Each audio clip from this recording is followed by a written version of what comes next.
Hi, welcome to another episode, the special year-ender episode of What's Your Ism. As you can see, I barely have any energy. The person you see over here is somebody, if you don't recognize, it's your loss.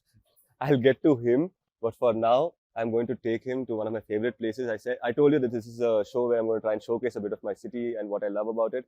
So first, we're going to get something to eat, and then I'm going to come back and tell you who Manjeet Sarkar is, why Manjeet Sarkar is, where Manjeet Sarkar is. Yes, sir. What are the other five W's and when Manjeet Sarkar is, when where Manjeet Sarkar is, and how Manjeet Sarkar is. Whoever Manjeet Sarkar is. Middle of the show, they'll be like, "Oh, you can't say this." All this bullshit, right? And they don't know me. मैं गाँव में बकचोदी बिल्कुल नहीं सहता. मैं छू देता हूँ उनको.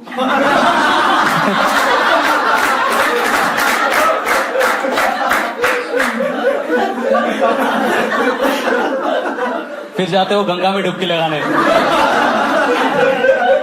यहाँ से डुबकी लगा रहे हैं, यहाँ से लाश तैर रहा है. कोविड का लाश कहाँ तक लेके जाओगे? That's how I make people, Dalit, by the way. I'm Dalit, I'm comedian DC. Fuck Marvel. But that's my superpower, untouchability. मैं उनको छू देता हूँ, गंगा में डुबकी लगाने जाते, गंगा इतना गंदा उनको कोई नहीं छूता, ठीक है ना? Circle of दलितिज्म.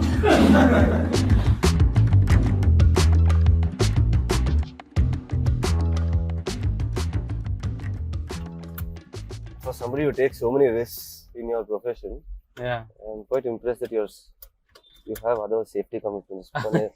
This time I noticed that the moment you sit, you put on your seat belt. Oh yeah, and I'm very scared, and I'm used to it also. Whenever Why are you doing comedy, man, if you're scared?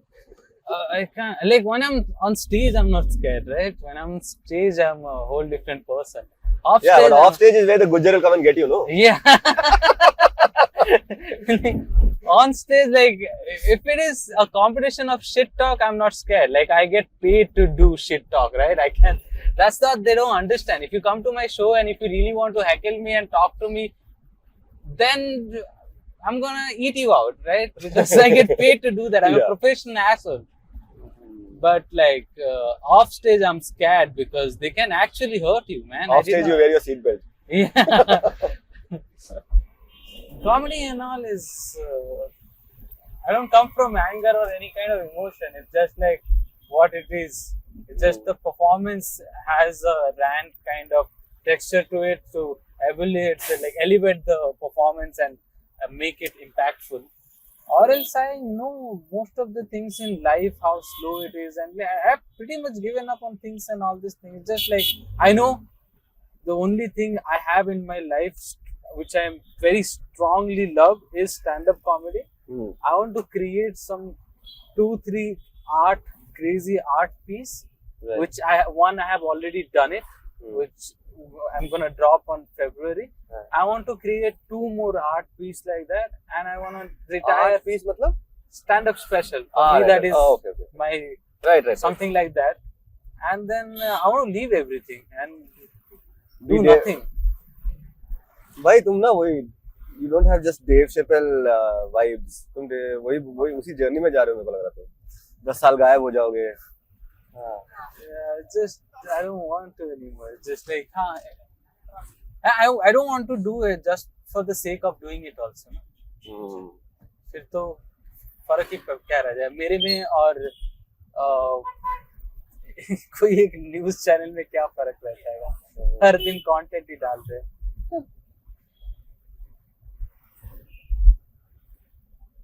तो तुमको लगता है it took me some time to process it also. तो हाँ हम लोग हर दिन content डालते हैं. No, it's just like, so many news channels in this country, and so many and barely news people are covering news. Yeah, that's true. The people with resources are actually not hitting the road.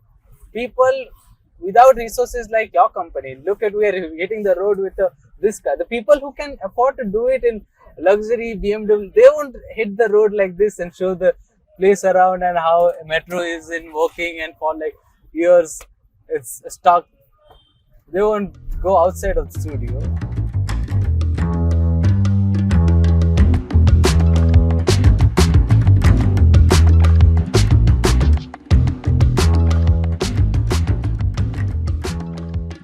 I don't think people get an idea how big you are. I would say that you're probably India's #1 comedian. Ask me why. I mean, in terms of number, I am not, but I would love to believe that. Thank you for that. But that's very nice of you. But Sweet why, of you, right? I'm not saying this even like qualitatively. I'm saying this in terms of success rate only. So, if you look at return on investment, no, Oh, you must yeah. be the most successful entertainer, comedian, to nahi, only the most successful person in the entire entertainment industry. If you look at how much you put into it in terms of how much capital you had, social, social capital, Yeah. physical capital, money, gimme, all of that. So in that sense, your return on investment is some 5,000% or 10,000%? Yeah, I would definitely 100,000%. strongly agree to that, because this makes, like, I always think of this, like, this is so crazy, right? Like, one couple of small decisions in my life and how I wanted my life to look like has changed my life completely. I would have been a labor or some kind of max to max. I would be a farmer there. I wanted to be a garage mechanic also. Those kind of things that was the max. The height of dreams I had was garage mechanic, and the biggest dream was, like, which felt unachievable, was teacher.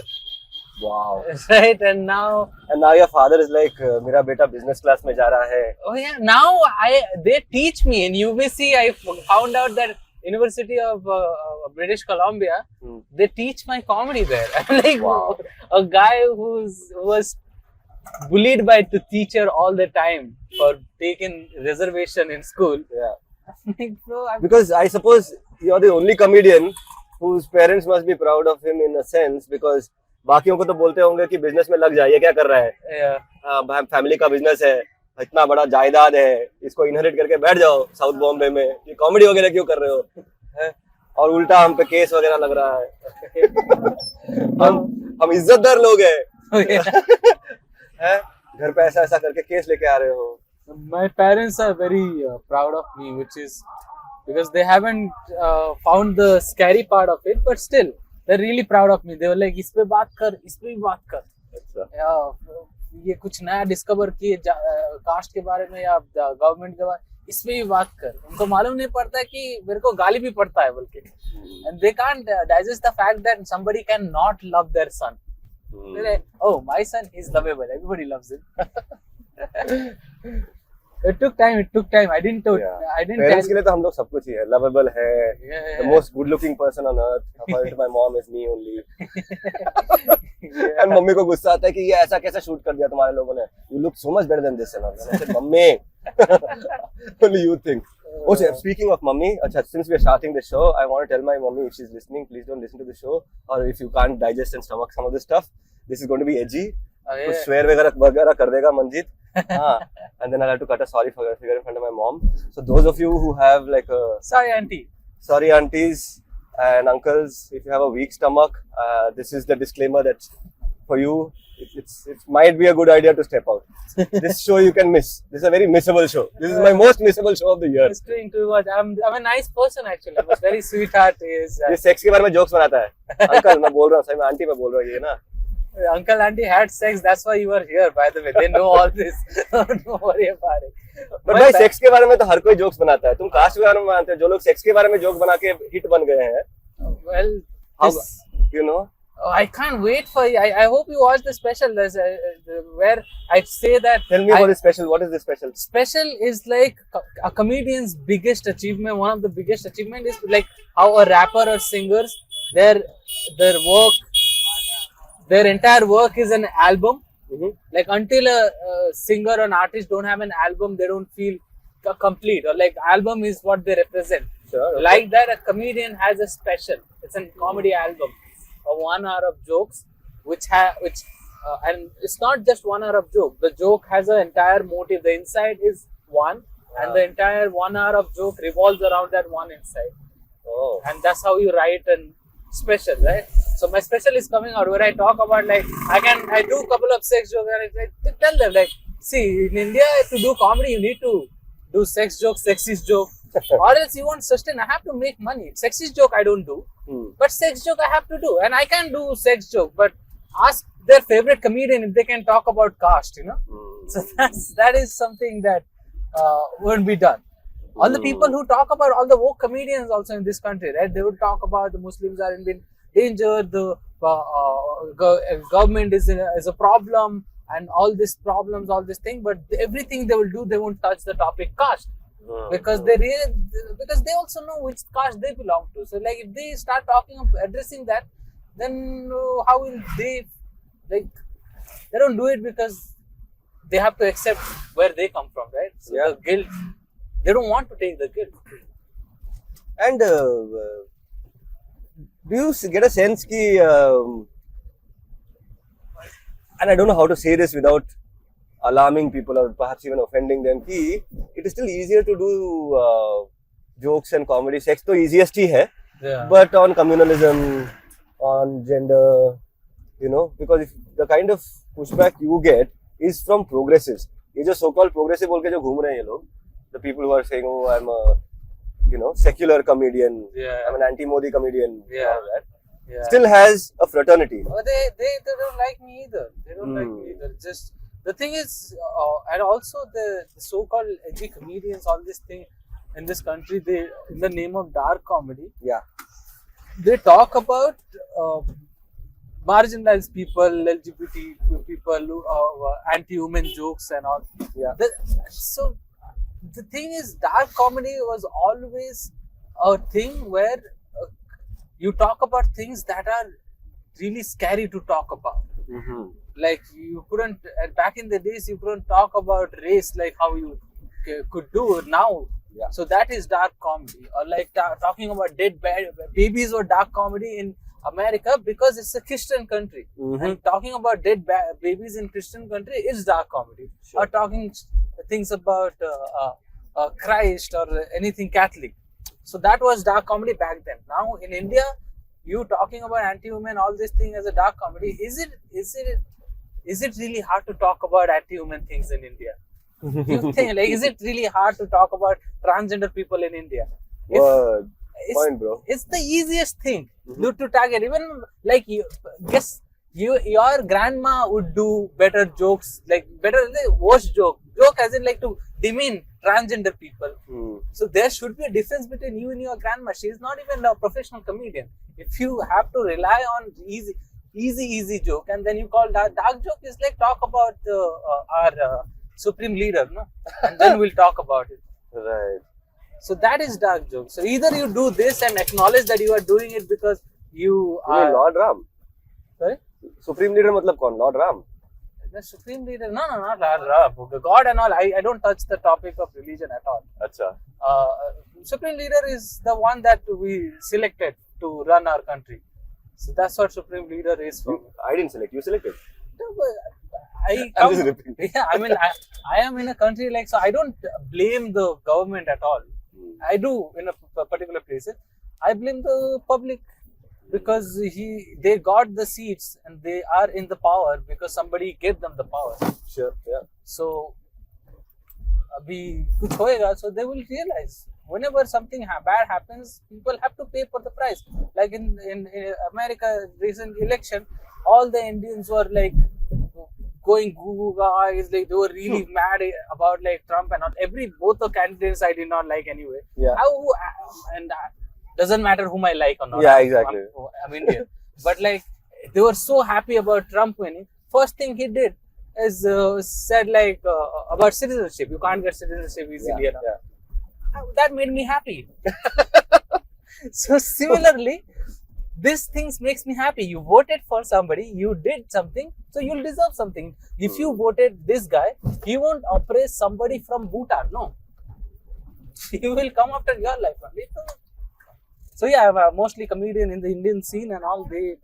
They do talk about anti-human stuff and on this thing, and they consider themselves dark, which I feel very stupid. That's the easiest thing. I can do anti-human joke 10 top of my head, and it's not because I'm sexist. It's because the surrounding on the society I grew up around. I hear this probably 10 times every day. Yes. and you can't do nothing about it because how many people you wanna go and stop and teach something? Right. And yet, so you know that I keep getting this very Dave Chappelle vibe from you, and the reason I get that is because you are not doing sexist humor, but you're speaking to people who are talking about sexism and managing to point out their contradictions also. Okay, you're talking about feminism, you're talking about the left, you're talking about so many other things, and while you are not a right winger, okay, you're able to see the contradictions in the left. Yeah. And, and that for me is very exciting because that shows that here is not a tickle me comedian. Yeah. My most irritating thing about a lot of comedians is that tickle me.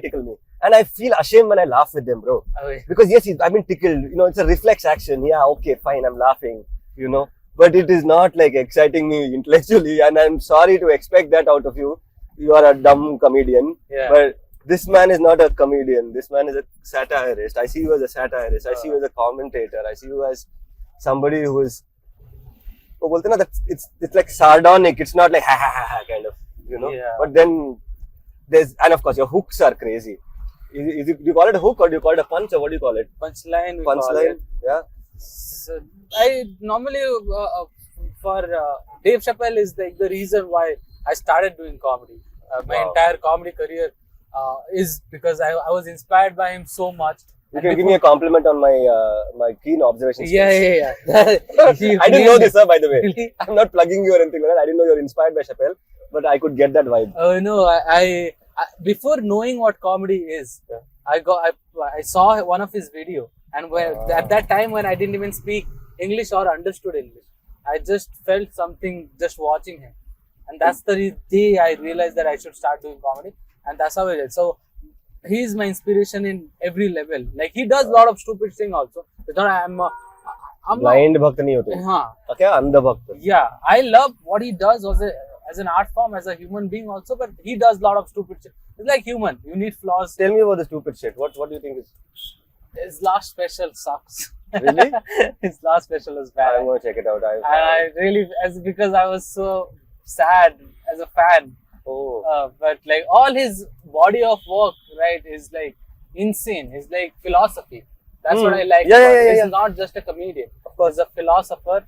And in my movie, Varun Gruber talks about it. Comedian's job is not to make them laugh, because the audience who come to watch comedy in this country are pretty much privileged and they have money. They can just watch a TikTok video and laugh and like see their bank balance and laugh. You can't comfort them. They don't need comfort through comedy in this country. They have already comfort, right? So when I talk about these things, they don't need comfort. They probably need contempt. They like the kind of comedy which is making fun of people who are thin, fat, so that they feel comfortable. They feel comfortable कि दूसरों पे हंसो type. Yeah, so that and me talking about what I do is. ये नहीं हो Kapil Sharma type का cross dress करके कुत्तों. I know, I just hate it. Yeah. Like if you really want, then you can't, like, diversity hire is not even a thing when they came to Netflix also. But what I talk about it is because that's what I saw when I came to, because my life was pretty much like all my life I grew up in a village, and then I went to a tier 2 city, and then I came tier 3 city, and then I came here. All my life I was traveling, and I could not notice how different everything is, and specifically here.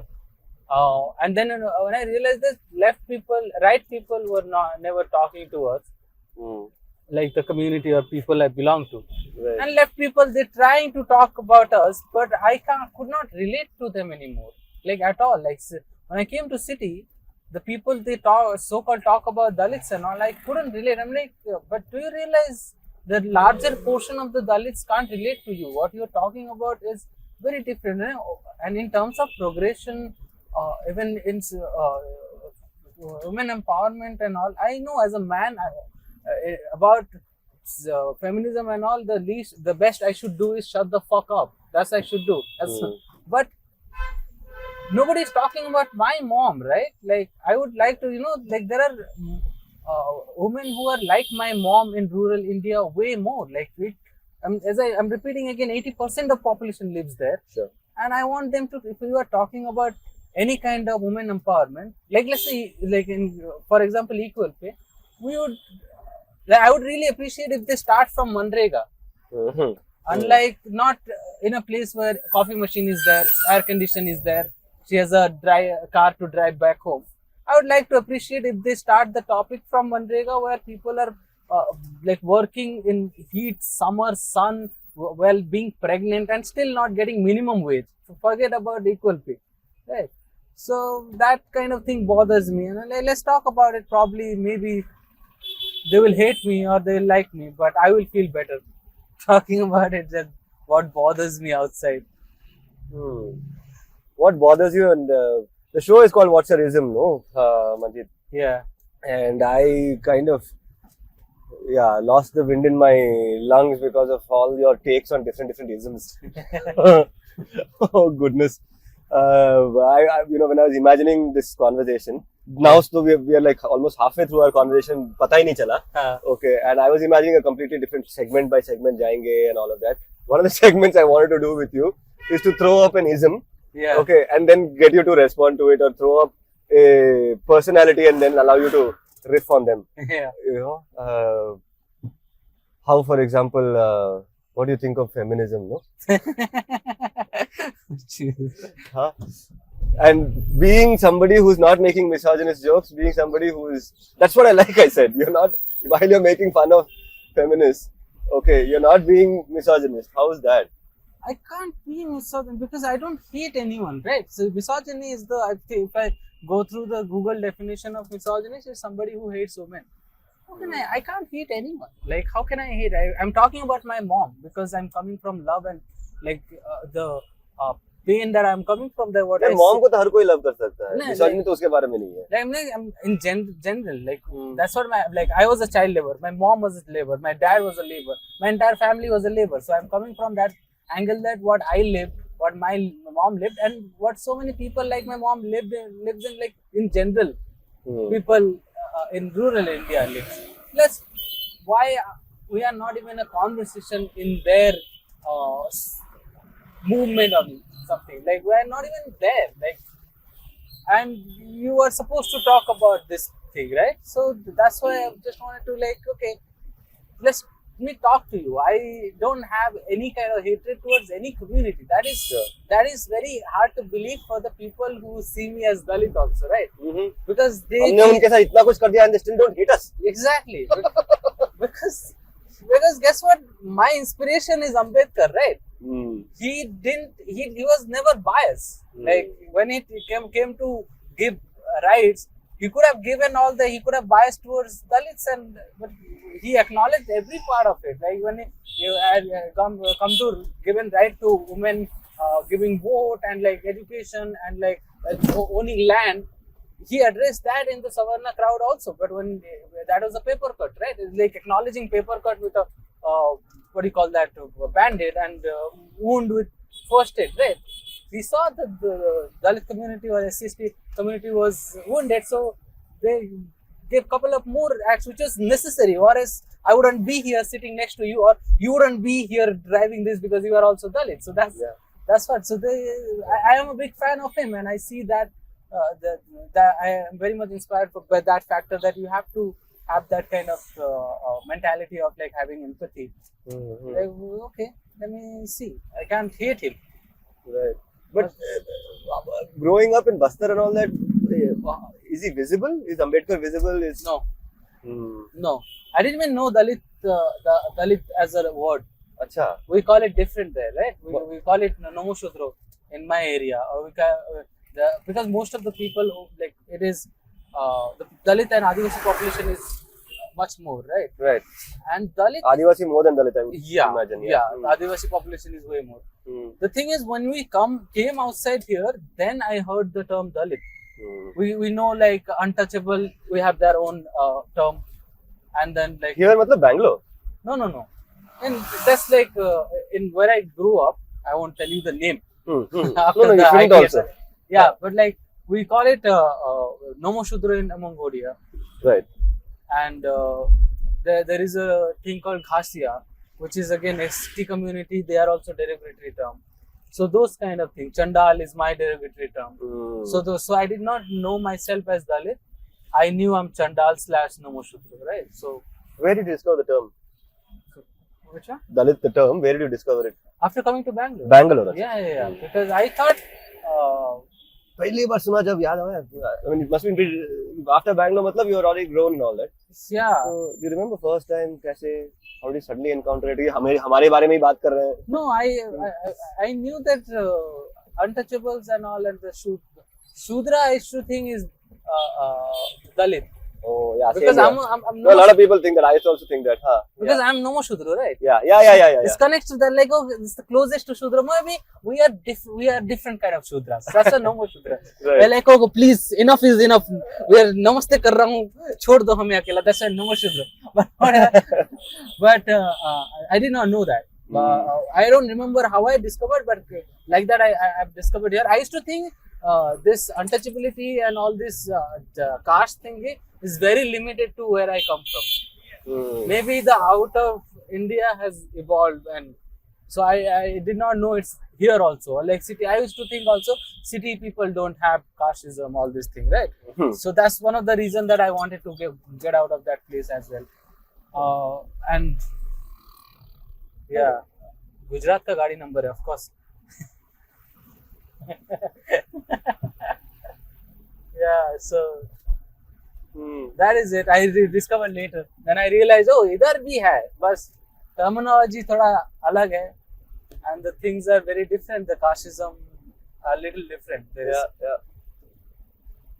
And there are layer of casteism. People who are progressive also on this thing. You know, another thing I talk. Progressive लोगों के बारे में क्या लगता है तुमको? Oh, I talk about in my special a lot. One of the reasons I'll sum up with one thing.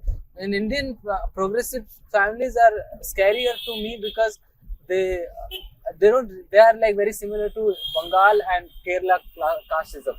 They have convinced you that they are not casteist, and they are matriarchal society, which is scary because they are very much sexist and casteist, right? So the Indian progressive family is like they will accept if their son or daughter come out the closet, but they won't accept if a Dalit comes in their house, right? So, Right. That is the situation of Indian progressiveness. When it comes to marrying my daughter, there I draw a line. You can be friends with Dalits and all. I'll talk about Dalit is very oppression and all. Dalits are going through a lot. Would you ever let your daughter marry a Dalit guy? Not even well-to-do Dalit guy, let's say. Let's say because of no, they draw the line. That's very hard for them. And what about progressive icons? I understand you have a particular love for Tagore. I mean, you're a big fan of like you get goosebumps when you listen to Rabindra Sangeet, and you are your poetry is influenced by his poetry, I believe. Is that true? Yeah.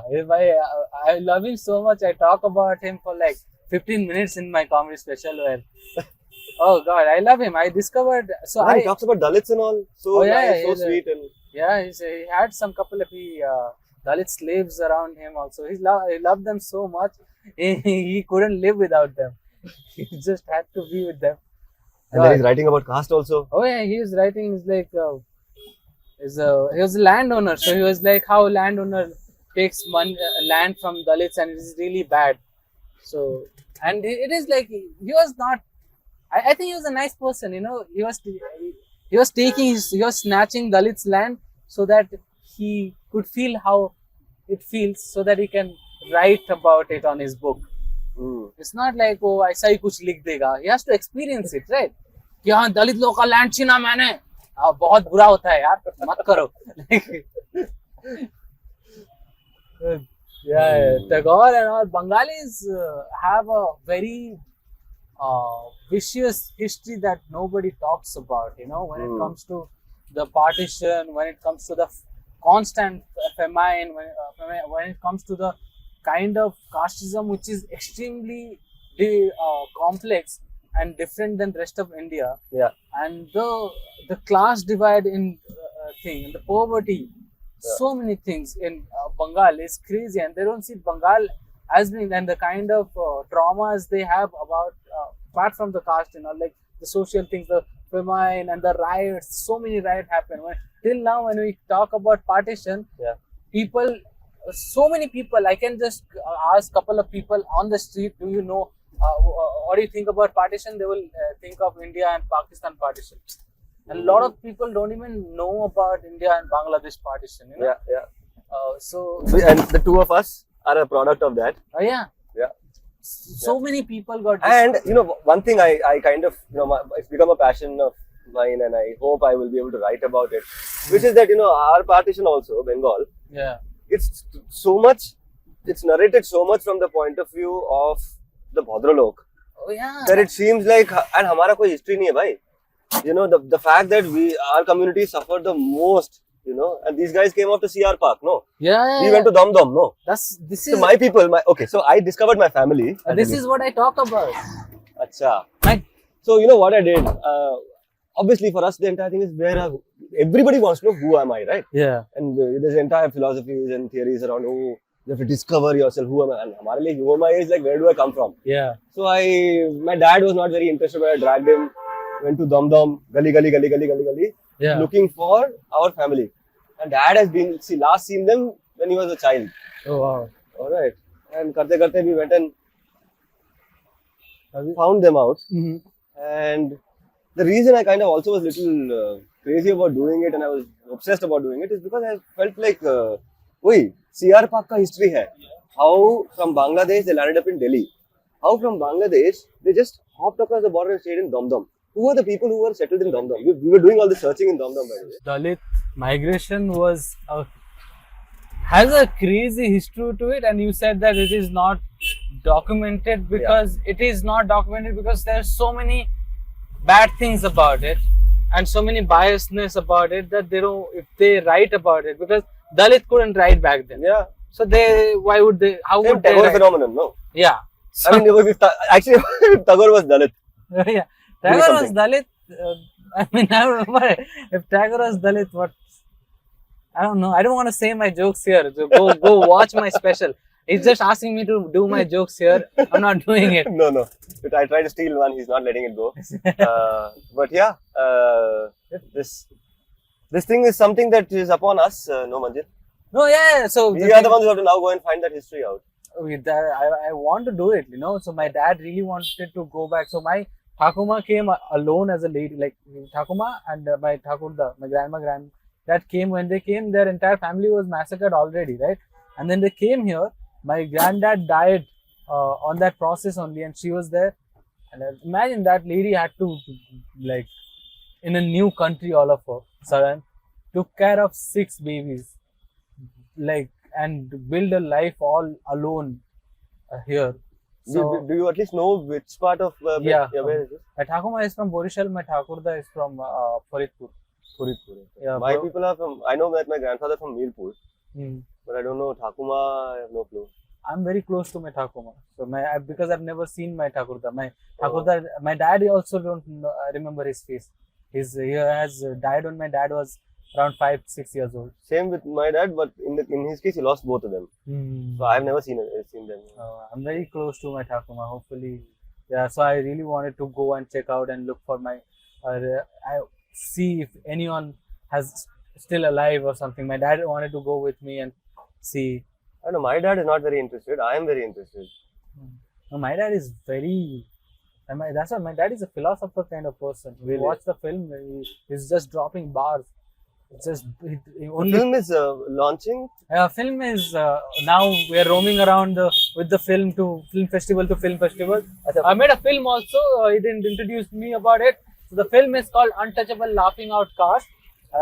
It is right now we are on a world tour, doing test screenings and also applying for a couple of film festivals. Hopefully, and we got some crazy response. We got so crazy response. How would I tell you that?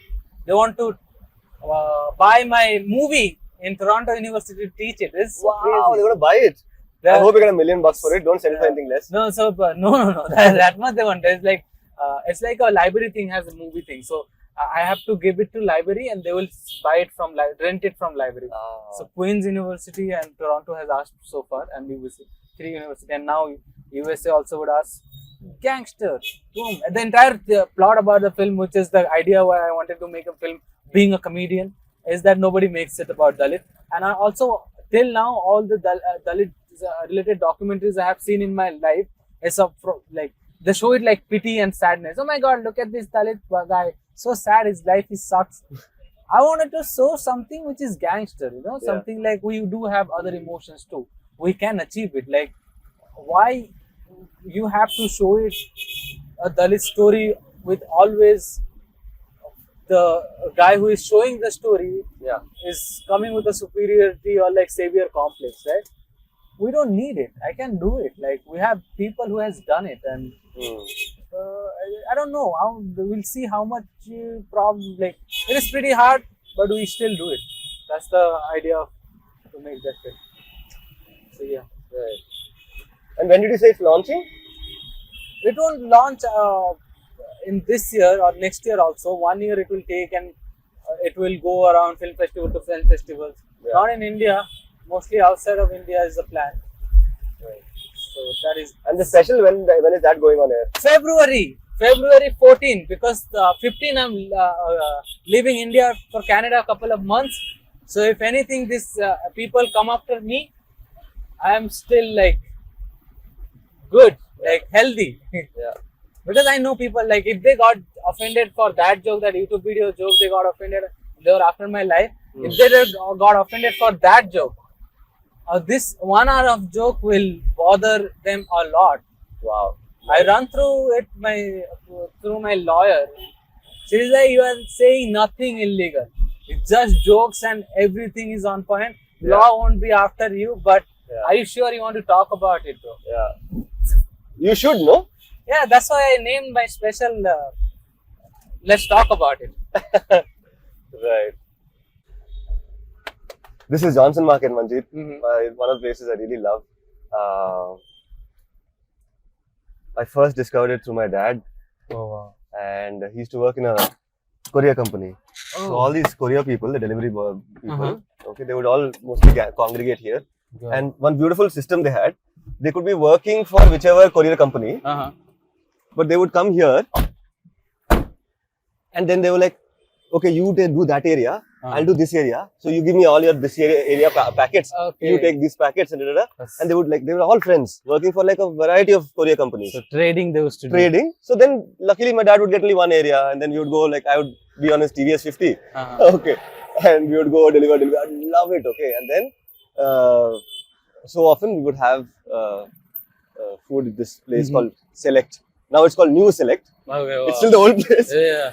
Made a huge change, huh? Just change the name and everything about it will change. Yeah. New डाल दिया. Yeah. ये सब नहीं था उस time पे. बहुत posh हो रहा है ये area आजकल. Yeah, everything will be posh now. Easy. Nice. Johnson Market, Richmond Town, Shanti Nagar. Richmond Town, something I'm aware of. Yeah, there's this really nice, cemetery also. Very beautiful Christian cemeteries over here. It's a big one, right? Yeah. I've been there. I mean, I've never been there, but I've passed through it a couple of times. I've seen it. Wow. When I joined Christ College, all these extra cool people, and you're still trying to figure out how to be all this cool and all that. Yeah. So to run away from them, I used to get off at the stop and go into that cemetery, spend like half a day there, do 2-3 classes, and then go home around se. Go to a place where people die to get back life. Okay. You know, Sudipto is little psycho. This guy is bunking class and going to cemetery. Cemetery. Is cemetery a bar? No, it's literally a cemetery. So you grew up around this area? No. This is not where I grew up. This is city. This is the main central city. And for me, it was very exciting. Like dad will be like, city chalo. City ja rahe hai, why city ja rahe? Because that's the way we talk over here. So the suburbs or the slightly out, where I grew up was that back then little bit suburb outskirts वगैरह. Yeah. अभी तो नहीं है. So city जा रहे हैं मतलब it should be a big deal. Oh, by the way, this is a big center for Shia Islam. Okay. So Shias are a super small minority in Karnataka, India also, I suppose. I don't know. But in Karnataka, this is the biggest Shia. This area has the biggest Shia mosque. This is a Shia structure, for example. Oh, wow. Yeah. So Hussain Chowk, Hasul Khana is it. Hussain is one of the Hassan Hussain. You know, the two important figures in the Shia thing.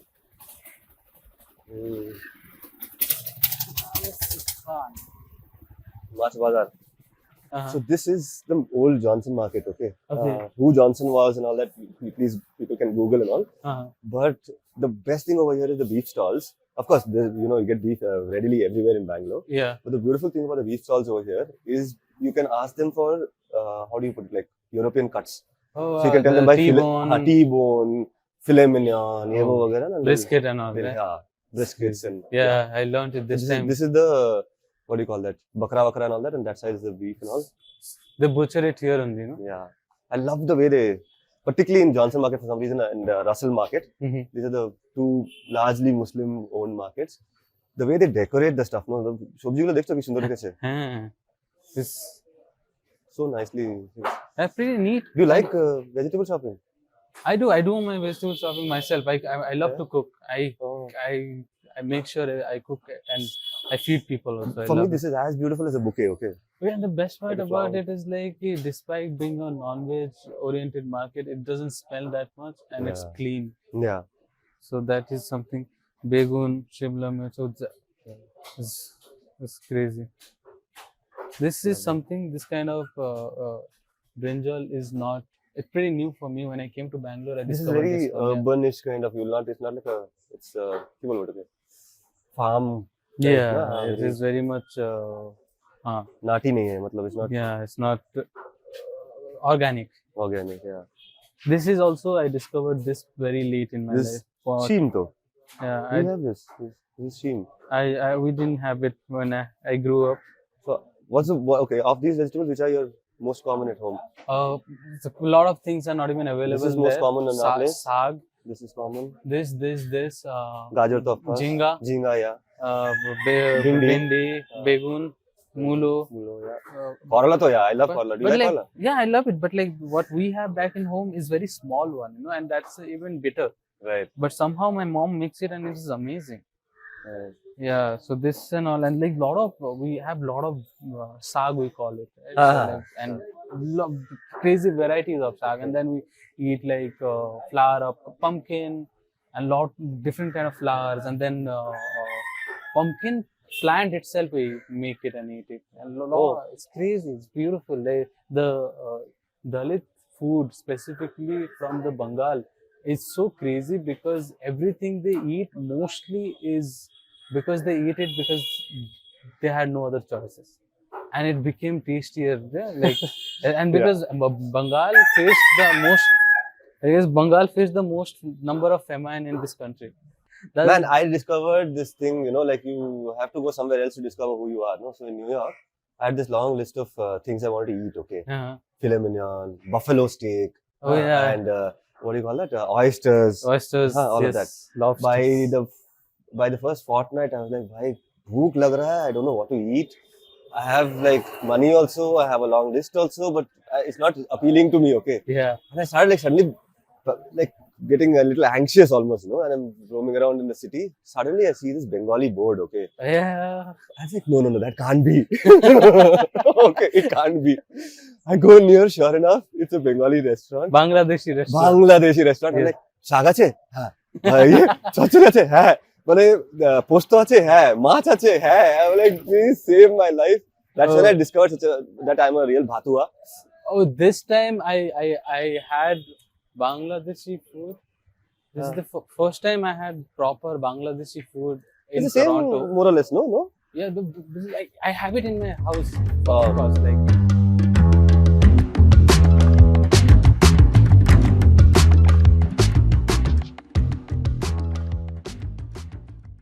Favorite seat? This one? This is my favorite seat. And your dad used to sit there? I used to ask for the window seat always. Okay. This is the only window in the house. And I used to look out from here. Oh wow. Yeah. I really love this pattern. this. This thing, no, the roof. Yeah, This is so beautiful. yeah. It's a very Kerala style. Yeah, So, exactly.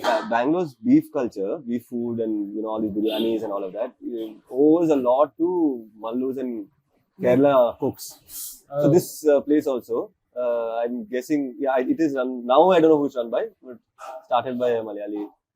So I had first time I started eating like beef really very recently because I couldn't do it. I had a pet.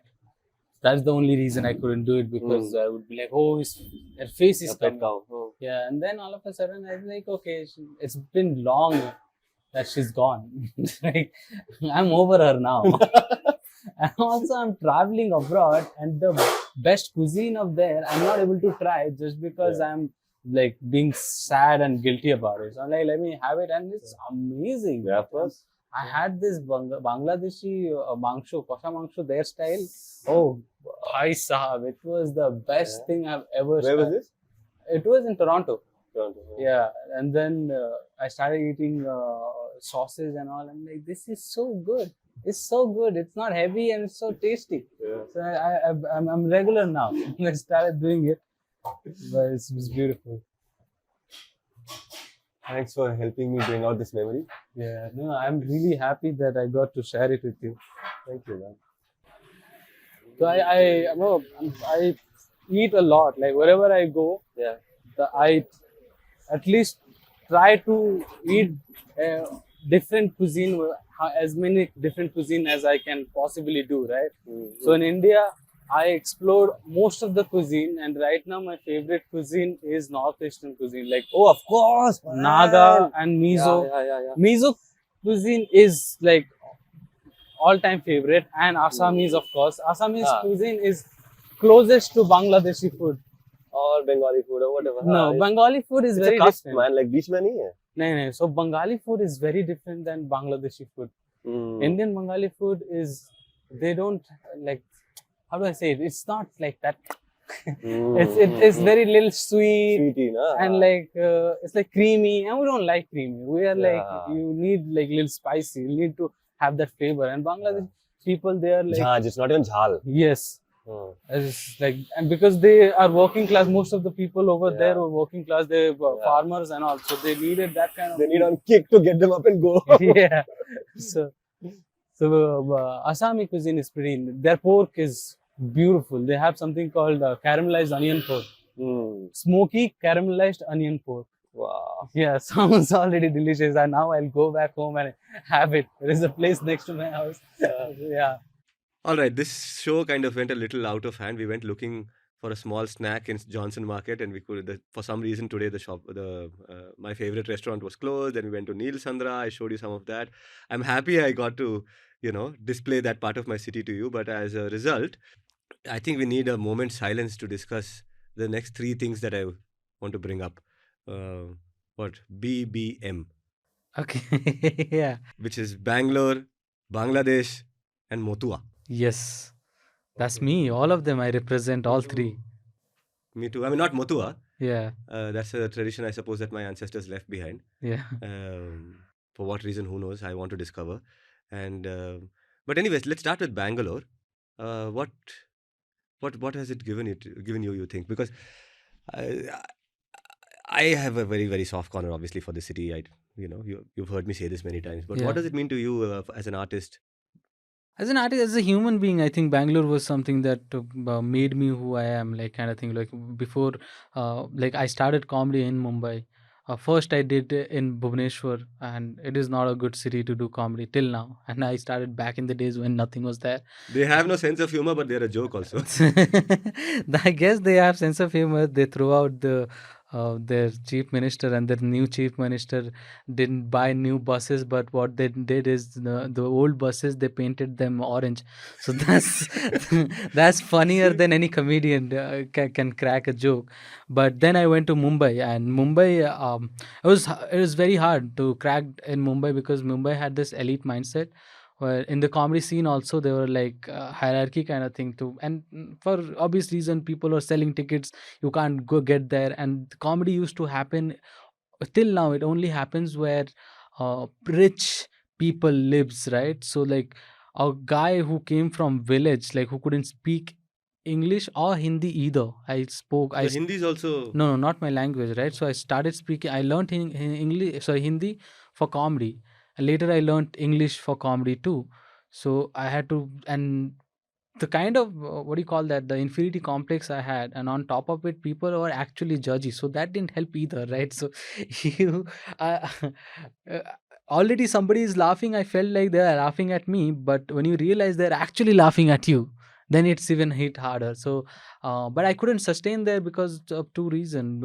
I couldn't pursue my art mostly because of money. It's very expensive. It was crazy expensive. So I left it, and I looked for a city which is affordable and I can do comedy also. And then I chose Bangalore. I came here, and it was pretty much same, but like uh, it was not that chaotic like Mumbai, and you could not feel it on your face. The Now it became little bit like Mumbai, Bangalore. Like people has become entitled and not nice. Like the local people are super nice. Like people who are from here, the people who come from outside, they are not that nice. I'll tell you the reason also why I feel so. Because um, be it in India, North Indian side or any side of people who start earning money, they do look down on people, right? Already, if they don't earn money, also they look down on people. Now, imagine somebody is coming here, which means they have a good job, like good paying job, so they have money, so they feel or more entitled, and they feel that they can be not nice to a lot of people. I am pretty, people are very nice to me now because I am also part of that group where I make money. But when I see things like that, I it's like it takes me back where I was the same person who used to deal with things like this, right?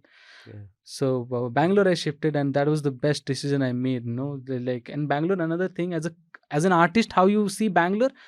Well, Bangalore is a place where you can struggle comfortably. Does that make sense? Like, yeah, it is very nice, and also it is very hard to make it from Bangalore. Because if you have noticed, most of the people who make big moves in comedy are from Delhi or Mumbai. So you have to travel a lot, keep on going to Mumbai and all. But I do whenever I have to do, and most of the time I'm outside of Bangalore, but I don't leave Bangalore though, because I have a home base here. If I'm right now, I'm on a world tour right now, and for like 1 year I won't be in India, and still I want Bangalore. I'm still keep on paying the rent here because I want to call Bangalore my home. So that's the connection. I love it here. Interesting. Okay, I forgot another B in between, which is Bastar. And good you brought up this thing. So not a lot of people realize that just because you're from Bastar, Chhattisgarh, or whatever, that you need not speak Hindi, Oh no, because they imagine that Chhattisgarh is part of this Hindi belt. How wrong that is? Can you give us a sense of that? So the thing is, Because you said no, that you didn't know Hindi either. It's not just English. I didn't speak. I understood it because of the movies and all you watch. Like a lot of Bengalis or a lot of Odia people also, they do understand Hindi because you can't avoid it. Like it's like everywhere they implement that. That's the thing. When the South Indian people, they talk about implication of Hindi, I understand, right? Because that impacted, like. That's a different story whether it helped me or not, because I didn't need it, but whatever, right? So I didn't started speaking Hindi until 2017. 2018 I started doing comedy. 2017 I started practicing it with friends and all. It's amazing, that's so. I was interviewing this band called Parvaz the other day, and the lead vocalist and somebody who's probably the centerpiece of the band is somebody who said that for me the sound is important, the lyrics come as a derivative. Okay, and for him that language is not important, and you can very easily understand the case of a musician why that may be the case. So the sound is more. Now in your case, okay, again the language is not important. It is the idea, and in that it somehow seems to me a little bit of a similar case where your comedy transcends language. Yeah.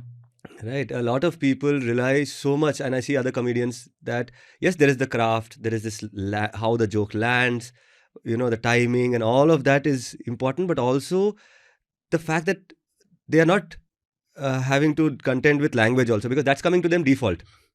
Yeah. then the rest they have to focus on is the craft and the, the technology of comedy. Yeah.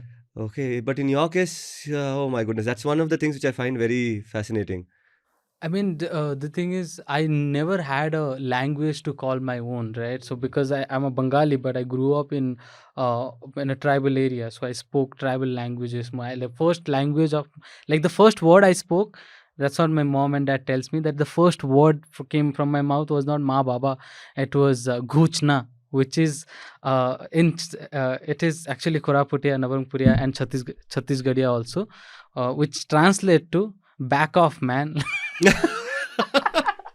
Wow. The first word was Guchna. So I spoke tribal languages. Then I went to school in Odisha, because they, at that time, they had better education, and also free midday meal. Free midday meal was the bigger reason why I chose the school in Odisha. So I study Odia throughout my life, and then and later I went to college, and then all of a sudden it's English only. So I never could see what language I speak in. When I came to Mumbai, Bangalore, I only spoke in Hindi for a certain amount of time. From last 2 years, I'm only surrounded by people who speak English. So I don't even know what language I'm comfortable on. Like, right now, from last couple of months or 1 year, I think in English. Before that, I used to think in Hindi.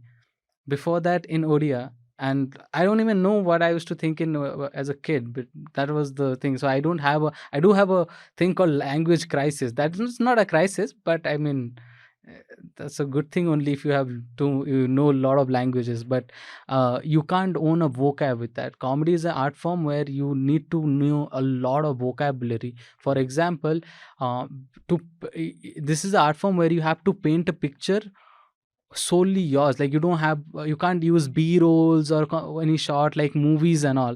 You have to show them a picture just by explaining something. So the better your vocabulary is, the best you do. Like, if either I can say that, oh, I was it is- after that, like, let me give you an example. After talking to my principal, I was so angry. I was going like this. I was walking back to my class like this. Or you can say, the speak to the principal was so bad, I was so angry, I was kicking sand and coming back. So that you have a better clear picture to it. So the vocabulary is very important. So I try to improve my vocabulary as much as possible. So cool. So cool. Um, but this also tells me of a certain homelessness. This lack of the absence of a root, this uprootedness. And I of course, I mean, in my case, I have huge privileges, having grown up in Bangalore, and was born here and all that. But this who am I, where am I from kind of Yeah. thing is I suppose something that we connect over. And Yeah. so tell me, why I mean, for the benefit of people who don't know the history of the Namasudra people, you should have been in Bengal. What were you doing in Bastar? So Namasudra people were it's Namasudras, they are Chandals. I don't know why people started calling Namasudra. I asked my Thakur, my grandma, why we are called Namasudra and we are not called Chandals anymore. She said that because it's derogatory. Because Chandal doesn't sound good. I'm like, then who decided it? Do you think Namasudra sounds good? All these people who look down as Chandal would all of a sudden hear the word Namasudra. Oh my God, this is an elegant word. Let's allow Manjeet inside the house. Yeah. Let's allow him inside the temple also. Now he's Namasudra. We'll get him married to one of us also. He's Namasudra. He's no longer Chandal. Yes, so I think so. That is what Namasudras are, for the Dalits from Bangladesh. And lot of the after the separation of East Pakistan, and when East Pakistan become Bangladesh, before that also a lot of Namasudras are coming to India because of the riots. Nuakhali riots had happened. All these big riots were happened. People were getting killed, and that's so crazy. Nobody talks about the Nuakhali riots, which is very similar massacre as Jallianwala Bagh, which is like, I'll give you the context. It's like the riots were happening. Dalits were getting Dalits mostly, because let's be very honest, people who have money, who had fled already, right, and they were getting massacred, and the Pakistani cops came and they were like, hey, come here, we'll give you shelter. And the shelter had only one exit. And so somewhere like 1,000 of people were inside that shelter, and they started butchering one by one, and they butchered everybody, right? So those kind of things were happening. Marriage Jappi also happens. Have you heard of it? Marichipi came very late. Very late, yeah. It was because of the so-called communist people who were supposed to help Dalit. Oh my God, this is so interesting. Tell. They don't know about Marriage Jappi. I'm Okay, pretty so- sure most people don't know what Marriage Jappi is. So when the Dalit people came to India first, they were putting in a camp. Like there were so many waves of Dalit people came, because all the upper caste people who came to India, they got land in Kolkata and CR Park, Delhi and all very easily. But when it come to accommodating Dalit people, they were like, where will you give? India doesn't have that much space, whatever. They were in camp for 7 years, 7 to 8 years, and they started allocating them land. You know that people live in North Karnataka, then Andaman, and Jharkhand, Odisha, Bastar, Chhattisgarh, Nainital. But nobody, they would have easily lived in Bengal, but they couldn't do it because they started killing them, saying that we don't need more Dalit from Bangladesh. So they started relocating them. They are not even allowed to be with people who speaks the same language, right? Here they So- are thinking that, oh, they're escaping from the persecution of the Muslims. We are going to Hindu land. My Hindu brothers will accept me and make me part of a Bhadralok society. Oh yeah, then they started killing them. And then when this thing happened, when especially the Bastar was the place where people didn't want to go there.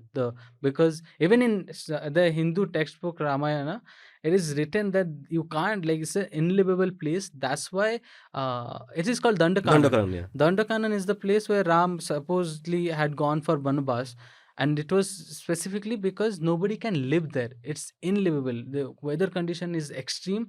It is extremely jungle, wildlife. People die of heat also. People die of winter also. And so they have to go and make a life there. So they didn't want to, right? So after, but the communist government had given the word that when we come to power, we'll give you land back in our Bongo, in your Sonar Bangla. So the moment they got elected, these people heard that, okay, they are in power. So they went back to Bengal and they're like, where are you guys coming from? Why are you guys here? Get the fuck out of here, right? So they found an island, Mirjip Island, between Bangladesh and India, which they didn't have drinking water. Still, they were happy. They were made of all kind of thing. And then these people sent people to ask them to go away from them. They did not go, and illegally, it's not even paper. They send people to kill them and massacre so many people. I read it on our Blood Island, Marijip Island. I forgot the author's name. Also in the book called Integrating My Chandal Life, where they killed so many people. That's how the tiger of Sundarban got used to eating human flesh, is because there were so many dead bodies that they ate there. They were eating Dalits basically. Yes, and now So they those Dalits that were not eaten by the Bhadralok of Bengal were eaten by the tigers of Sundarban. Tigers. Yeah, I think yes, they're used to it now. So that's how. Better way of putting it, those the Dalits whose blood was not sucked by the Yeah. by the Bhadralok Jomidars. Yeah. Hmm. Bengal and Kerala is very similar in this kind of thing. It's very scary. Like when you have something like can you believe it? A place where they convinced people that it's a matriarchal society and caste is not there. Like then there is no debate only. If you convince other people, then why are you talking about it? There is no caste. It's a matriarchal society. The women, they should not complain about them. Like when you go, you see, you realize how patriarchal society this is. Like how can India be matriarchal society? That's a oxymoron, right? Like sexism is not a word in India because that's a muscle memory and it's a culture. It's like it's a part of your culture. Your culture is lesser. I don't celebrate most of the culture. It's like so many flaws are there. It's a human being. When you see that, like most of the things you do, when you say that this is patriarchy, but isn't that thing what is part of the culture itself, right? So I can't tell you. It's just very bothering things. But yeah, who am I to talk about this? The prodigal son. Yeah. You're the prodigal son. You're the one who was given a mouth after years A of mic. mouthlessness. we suddenly have one person who's all mouth and nothing else.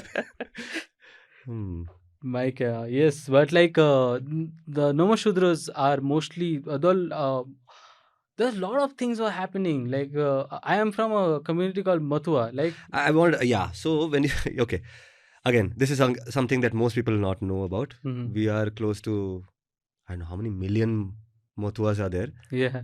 And the only time you'll hear the name Matua cropping up is when these professional journalists do professional election analysis. Okay. 8% of Matua vote in this particular constituency. So the Mamata has this thing, but BJP is making inroads in the Matua. But then in the whole thing, nobody has bothered to mention Matua chidiya ka naam hai. Is it a bird? Is it a plane? Yeah, no. What is Matua? No, Who are Matua? I can't believe when I googled Matua, Yeah. there are barely any national news on it. Yeah. And like it's just couple I of Bengali don't want to news. name this person. She was an MP Uh-huh. from Bengal. Okay. Just sidestep that whole Matua question. I said, so what is happening with Matua in Bengal now? Moving on. Okay. They don't know. Does her name also rhyme with Matua? Does it? I don't know. Okay. No, Matua is. How do I tell you? And okay, but before you tell, let me give you some context. If you're trying to understand what happened in Bengal, I think is very, very important in order to understand anti-caste in India, because some of the earliest anti-caste movements in South Asia broke out in Bengal, and the first in the entire world, the first rebellion against the caste system. And the Matua faith, so obviously, I mean, both of us, we spend so much time talking about the problem, and at the end of a session where we have talked about problems, if you were in a live seminar, I don't know if you've had this experience, somebody will definitely get up and ask, so what is the solution? So ye sab hai, casteism hai, patriarchy hai, every time. So what is the solution? Baba Saheb Ambedkar had a solution which I think appeals to a very wide section of people. He came up with a talisman, as formula, which is educate, organize, agitate. Now the Matua thing, you will be surprised, predates Ambedkar. And despite that, I think, is the basic framework is educate, agitate, organize only. Yes. So with that introduction, sorry, Manjeet, if I have summarized anything that you wanted to talk about, but tell me about Matua. You spoke about cultures and how you find it difficult to associate with oppressive cultures. Yeah. But what is Matua? Why is it liberating? Matua is not a really. So they saw it as a religion. It was it was a religion made to oppose religions. Right? So the Matua religion was founded by Harichan Thakur, the founding father, and it is based up two movement. One is Bhakti movement, second is Shiksha movement. Bhakti movement was led by Harichan Thakur, Shiksha movement was led by Guru Chand Thakur. The Bhakti movement was like, okay, we are not allowed in temple. They used to throw the prasad, all these things. So it was very humiliating. If you know the kind of history you have in this country. We're very good slip catchers, actually. We're very good catching. So that's the time where Harichan Thakur came up with these things. That like we don't want to go to temple anymore. What we do is we make our own temple in our house, and doesn't matter which god you want to worship, be it Hindu god, be it Christian god or Buddha, doesn't matter. You just bhakti is needed in your life. I don't know what they needed, because they didn't have therapy, so they needed some kind of religion, but they needed it. So he recognized it that bhakti is needed. So rather make a temple in your own house. And then his wife, she went around places and taught the women how to do puja. So that was the bhakti movement. Then came the Shiksha movement by Guru Chand Thakur, who were not allowed in school, because of course he's also from Chandal community. So he went to madrasa. And so he went to madrasa and learned Arabic and all these things. And his dad also used to teach him about the wisdom, that he was very much of a philosopher and wisdom, very wise person. So that's how he got to all his education and all. So his idea was this Shiksha movement. The only way we can defeat what we are is by getting educated. So what he did is he ended up building so many schools, more than 1,000 school at that time for Dalit people, and you were not allowed to make the school for Dalit people. So what he did is it's very interesting. He started approaching as like he wanted to village to village, ask to let him teach the kids of Chandals. And they're like, what are you talking about? Why? I'm like, we really respect your dad and all, but you can't say anything, okay? Like, what do you mean by teaching kids and all belong to Chandal? So somehow he convinced couple of people and didn't have place. So we're like, okay, from morning 10 to 4 p.m. and all, your cows go for whatever thing, right, to feed grass, and also the cattle is free, let me do. So that's how the first school was had happened by Guruchan Thakur in a cattle, and right now that place is called Odakandi. The school is still there. It's a shed, it's a cattle. No, right now it became a proper big school. And but it started as a shed, a cow shed. Yes. And later how he did it is, when even Gandhi wanted him to join the movement of freedom fighter, he just said like, he promised me that if we get freedom, we will be free also. Like, we'll get all the rights. Like, it will be a freedom for you guys. So it won't be a freedom for my guys. Let me, I'm working for my freedom. So let me, I don't need to free from the Britishers. Probably they are not the like oppressor I am scared of. So he also worked for the freedom, also for our freedom, right? So I don't know what. So he never joined the movement. Even after the whatever India was independent, he did not. It's difficult to say that, no? Independent. Yeah. Are we really independent? Anyway, so he didn't come here, but yeah. So he while doing that, Christian missionary found out that a lot of Dalits were getting oppressed. So that was a good opportunity for them to convert people. So a lot of places they were doing it, and they did successfully also. So they had come there to Bengal. They know that Bengal had one of the biggest Dalit population in entire India. South Asia. Yeah, in South Asia. Yeah. And Guruchan Thakur was leading them. So he told that, okay, if you ask them to convert, everybody will convert. So he just had to convince them. And so he said, I will make sure everybody converts, but you have to promise me one thing. And he said, what? It's like, you make schools for me with Dalit kids. And he ended up making so many, with the help of missionary help, ended up making so many schools for Dalit kids. By the time that the guy who was there for missionary ended up being one of his chela. Oh. Yeah, he ended up serving for Matua community. He became Matua. Wow. So another thing about Matua is you don't really have to be Dalit to become Matua. Yeah, and I've discovered that a lot of politicians, because now the Matua vote is very important. Yeah. I mean, when I talk about it in detail, I will talk about it. But the fall of the left in Bengal and the rise of the TMC had a lot to do with how Mamata finally managed to get the Matua vote.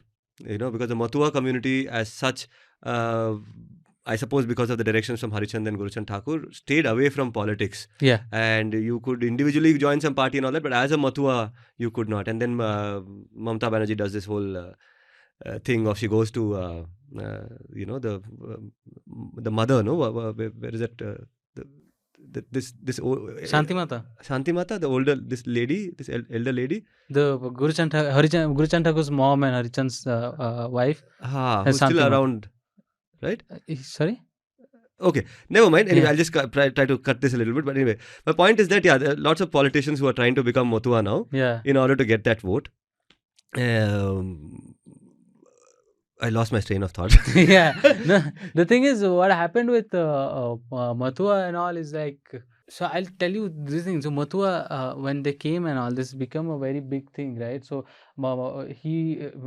the first person who fought against in the court, saying for the Dalit people should also get the right to work, was the student of Guru Chand Thakur, where the first person who was the student, he became lawyer and he went to the court, and the first thing was like, okay, Chandal is a profession of killing people, like the Fasi thingy, and also who deals with thing and all. Yeah. All doesn't do it. That's how you approach it. So that we can get different kind of jobs or all these things. So those are the things, and it is more of a lifestyle other than religion. Later it became religion, which I'm not a fan of it now, but it is a lifestyle because our founding father never called it a religion. Because it is like how you, as a Dalit person, how you empower yourself. It has a formula. It has a 10 formula that you have to follow, and the first formula is like first thing that you have to follow. If you don't follow those things, you can't call yourself Matua. That's it. There is no ritual or like tilak and all, or like holy water, nothing. It's just like if you follow these 10 rules, if you also start following it for today, you can call yourself Matua. The first thing is like beg, but make sure your kids are educated. So you see, the first thing itself so hit hard is like, this is like, and second is I don't believe and I can't do anything related to Veda. That sounds like the 22 vows that Ambedkar was. Yes. But like Ambedkar was like very religious things. Here is like how it's like a formula. I think that one of the reason I'm here is because like I recently met one of the a person who does research about Matua a lot. My dad's also is a very big Matua, and we met and he started crying. He's like, you are like Guru Chand Thakur's and Ambedkar's wildest dream. Yeah. I'm like, am I? They had a. I don't think myself as a good looking dream, to be honest. But Ambedkar, Baba Sahib's that 22 vows was very specific to religious. This is like very specific to what we should do to get out of this, whatever this shithole that these people has pushed us to. Yeah. So that is it. Like that. I want to go back to that shithole and pull up some more shit and show it to the world, because the thing is, you and I might be in that sense in this, what do you call, national media, whatever, this entire space that we occupy, whatever it is. Yeah. I think we are among the only two people who have a sense of that side of Bengal's history, are interested in Matua, understand where that is coming from and all of that. And these are stories. So there are lots of partition narratives, right? Yeah.